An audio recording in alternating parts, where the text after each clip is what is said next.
Exodus 21, verse 12 to 36. Personal injuries. Anyone who strikes a person with a fatal blow is to be put to death. However, it is not done intentionally, but God let it happen. They are to flee to a place I will designate. But if anyone schemes and kills someone deliberately, that person is to be taken from my altar and put to death. Anyone who attacks their father or mother is to be put to death. Anyone who kidnaps someone is to be put to death, whether the victim has been sold or it's still in the kidnapper's possession. Anyone who cursed their father or mother is to be put to death. If people quarrel and one person hits another with stone or with their fist and the victim does not die but is confined to bed, the one who struck the blow will not be held liable if the other can get up and walk around outside with a staff.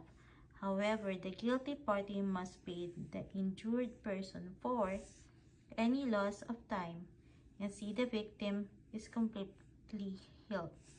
Anyone who beats their male or female slave with a rod must be punished if the slave dies as a direct result.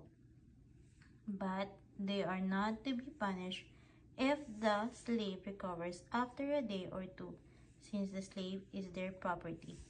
If people are fighting and hits pregnant woman and she gives birth to a prematurely but there is no serious injury, the offender must be fined whatever the woman's husband demands and the court allows.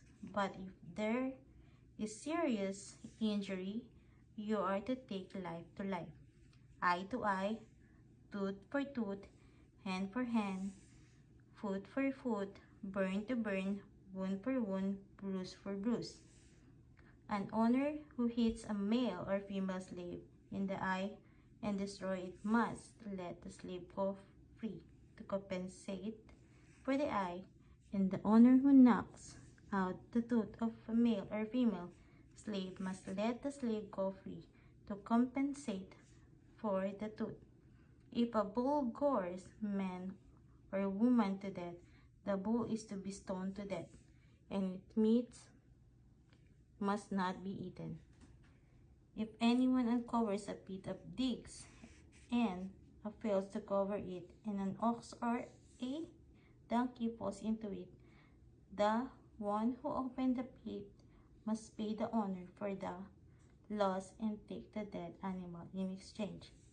If anyone bull injures someone else bull and it dies, the two parties are to sell the life and one divide both the money and the dead animal equally. However, it was known that the bull had the habit of goring, yet the owner did not keep it penned up. The owner must pay animal for animal and take the dead animal in exchange.